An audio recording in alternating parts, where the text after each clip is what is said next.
Hi viewers, ఈరోజు మనం data types గురించి ఒకసారి చూద్దాం.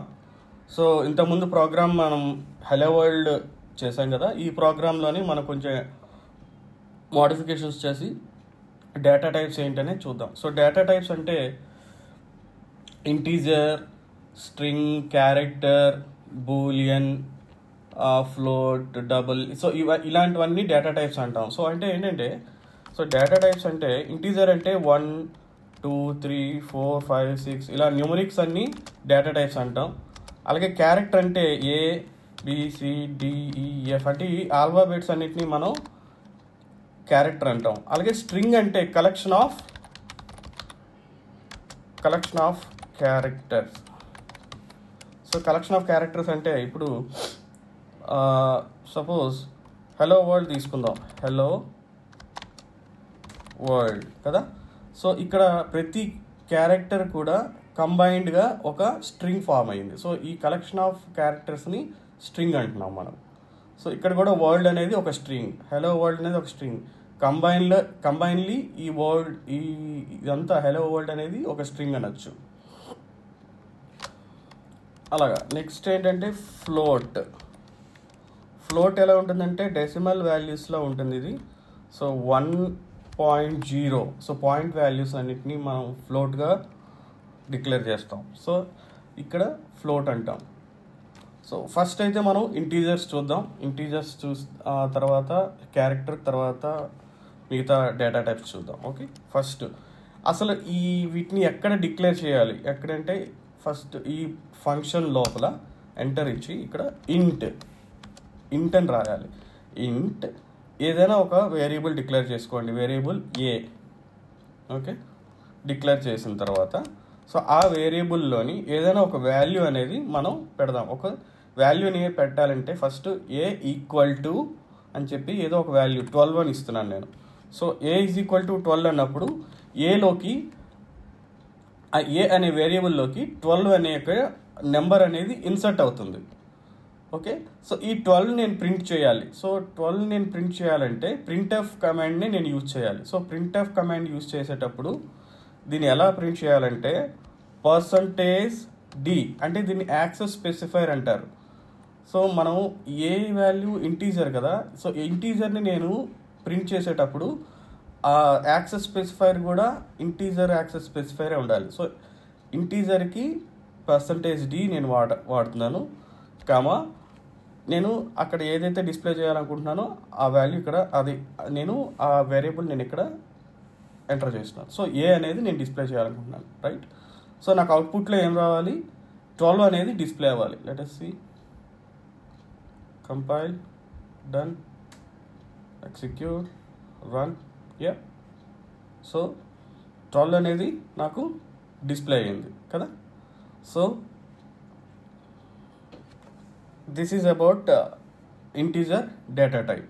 సో మరొక ప్రోగ్రాంలో మనం ఇంటీజర్లో మనం ఎన్ని నెంబర్ ఆఫ్ ఇంటీజర్స్ తీసుకోవచ్చు, ఏ తీసుకున్నాం కదా. ఇప్పుడు A, B అని తీసుకుంటాం. ఓకే, నెక్స్ట్ ప్రోగ్రామ్ ఇక్కడే చేద్దాం. B ఈజ్ ఈక్వల్ టు ఇది కూడా 12 ఇద్దాం. ఓకే, సో Bలోని ఇప్పుడు 12 ఉంది. నా ప్రింట్ఎఫ్ %d A, B ఇలా రాయచ్చా? రాయకూడదు, ఎందుకంటే ఈ %d access specifier is for a, మరి బీకి కూడా ఒక యాక్సెస్ స్పెసిఫైర్ ఉండాలి. అందుకని మళ్ళీ %d and printf B. So ఇది ఈ రెండింటికి వర్తిస్తుంది. So let's see, compile, done, execute, run. So చూసారా, ఇక్కడ 12 రెండు పక్కనే డిస్ప్లే అయిపోయినాయి కదా. సో కొంచెం గ్యాప్ ఇద్దాం, గ్యాప్ ఇచ్చి డిస్ప్లే చేద్దాం. గ్యాప్ ఇవ్వాలంటే ఇక్కడ ఫస్ట్ ఈ %dకి మధ్యలో ఒక చిన్న హైఫన్ ఇద్దాం. ఓకే, హైఫన్ ఇచ్చి మళ్ళీ రన్ చేద్దాం. సో ఇది ఈ మధ్యలో మనం ఇక్కడ ఇచ్చేటటువంటి వాల్యూ ఆ అవుట్పుట్లోని ఎఫెక్ట్ అవుతుంది. చూద్దాం, రన్. చూసారా, ఆ 12కి మధ్యలో హైఫన్ అనేది డిస్ప్లే అయింది. సో అక్కడ ఏమి ఇచ్చినా డిస్ప్లే అవుతుందా? ఎస్, డిస్ప్లే అవుతుంది. సపోజ్ నేను ఏదో ఇచ్చేసాను ఇక్కడ, ఎస్ ఇది కూడా డిస్ప్లే అవుతుంది. ఇక్కడ ఏదో ఇచ్చా, సపోజ్ సంథింగ్, ఇది కూడా డిస్ప్లే అయిపోతుంది. %d తర్వాత ఇదేదో ఇచ్చా, okay fine. Compile, done, execute, run. చూసారా, నేను ఇచ్చిందంతా డిస్ప్లే అయింది, కానీ మధ్యలో 12, ఆ తర్వాత బ్లా బ్లా బ్లా ఏదో డిస్ప్లే అయింది, తర్వాత 12 పర్ఫెక్ట్గా డిస్ప్లే అయిపోతుంది. సో దీనికి బదులుగా నేను నేను ఇవ్వడానికి కారణం ఏంటంటే ఇక్కడ ఏదైనా మీరు ఇవ్వచ్చు, ఏ స్ట్రింగ్ అయినా ఇవ్వచ్చు. సో ఇప్పుడు నీట్గా మనం ఏదైనా ఇద్దాం, సపోజ్ అవుట్పుట్ ఈజ్ అని ఇలాగిద్దాం.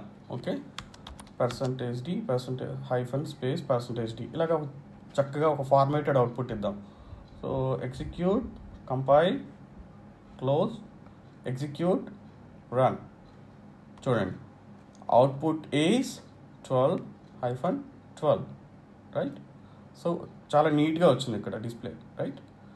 సో అలా మనం ఇక్కడ ప్రింట్ఎఫ్లో ఫార్మేటెడ్ అవుట్పుట్ అనేది ఇలా ఇవ్వాలి. Okay fine. సో ఇంటీజర్ వరకు ఇక్కడ వరకు బాగానే ఉంది. ఇప్పుడు నేను ఈ రెండు వాల్యూస్ని కలిపి ఇక్కడ డిస్ప్లే చేయాలి. అది ఎలా చేయొచ్చో చూద్దాం. A, B, C అని మరొక వేరియబుల్ తీసుకుంటాను.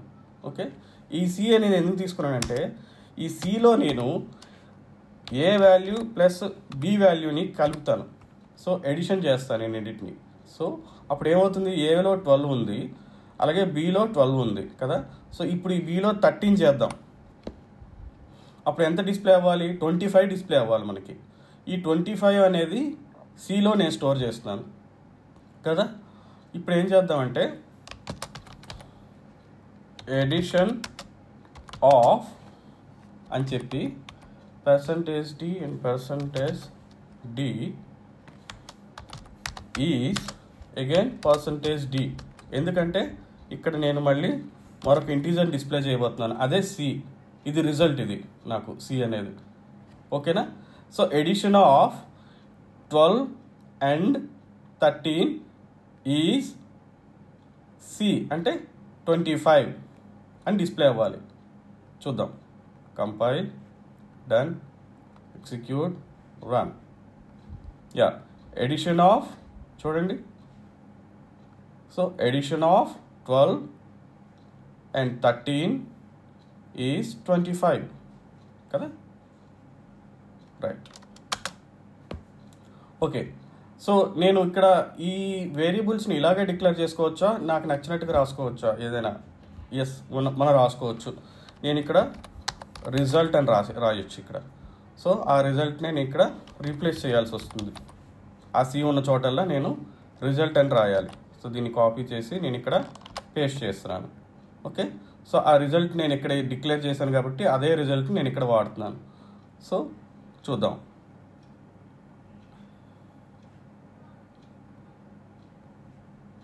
చూసారా, సేమ్ అవుట్పుట్ వచ్చింది మనకి. లోపల వేరియబుల్స్ మనం మార్చచ్చు, కానీ అవుట్పుట్ మాత్రం మనకు మారదు. మనం ప్రోగ్రామ్ మనకు అర్థమయ్యేటట్టుగా రాసుకోవటానికి మాత్రమే వేరియబుల్ నేమ్స్ అనేది మన కన్వీనియన్స్ కోసం మనం రాసుకుంటాం. ఇదేం చేస్తామంటే ఫస్ట్ నెంబర్, ఓకే, ఇది సెకండ్ నెంబర్ అని రాస్తా. Okay, first number F, second number. Okay, ఇప్పుడు ఫస్ట్ నెంబర్లో 12, సెకండ్ నెంబర్లో 13. ఓకే, రిజల్ట్లో 25 రావాలి. ఓకేనా.